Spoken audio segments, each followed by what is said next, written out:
Hello everybody, Average Gamer here, and here's another episode of Let's Look At. In this episode, the Dragon. So the Dragon, it's got 6 different versions that you can buy here in the game. 3 with MC, 3 with the free currency, or the game currency there, the C-bills. Overall, in my eyes, this hack has some good things and some bad things about it. A couple good things about the mech, I will admit, is the high energy and ballistic points. So on the one end, the 1C, which is this one right here, the 5N, I don't think, no, 5N doesn't have it.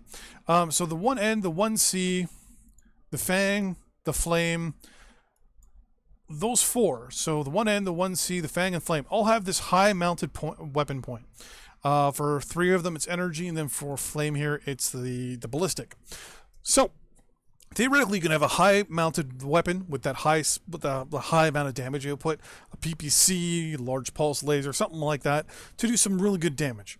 Unfortunately, the majority of weapon points are either missile points in the nose here, or energy and ballistic in the arms. And you'll notice the arms themselves are pretty much just in line with, we'll say, the hips of the mech. So the majority of your weapons, or at least the way majority of them, are going to be low slung, right? They're going to be down around your hips. So they're going to be like almost like a gunslinger, basically from the Old West. So the way I look at it is, you can poke really good up over hills and take quick shots, PPCs, Gauss, autocannons, 10s, 20s, 5s, whatever, or even large lasers. There's, I believe, it's the 1N has the 2 energy points here and here. Double check that real quick. Oh, no. Is it the 1C? The 1C has the 2 energy points here and here, so you can still do a significant amount of damage to people when hill humping. The only problem is, obviously, you lose the ability to aim a little bit more. On the contrary, it's really good for getting in close and fighting and dealing damage. I find if you really want to depend on the arm-mounted weapons, which is really high on all of them. Overall, as I said, it's got its positives and negatives. The problem I have with it is I utilize those high weapon points on pretty much all the ones I have, except for obviously on the 5N. I find that it's one of these mechs that you have to make your decision. You're going to go for the high-mounted weapon or the arm-mounted weapons. Kind of have to trade off, make your decision.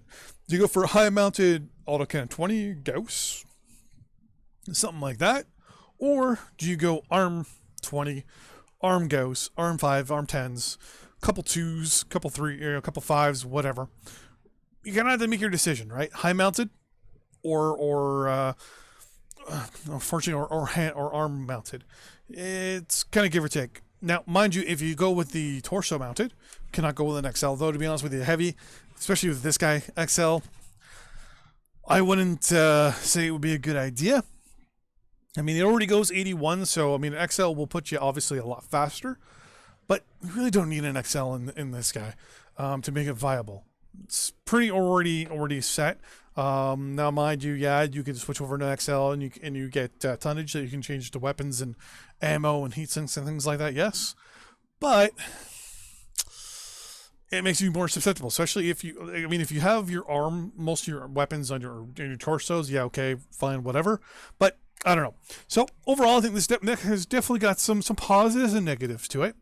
The 3 I have, I play them. I have fun in them. But I will tell you now, it's a bit of a challenge. This one's not for the lighthearted, someone who just wants to jump into one to have fun.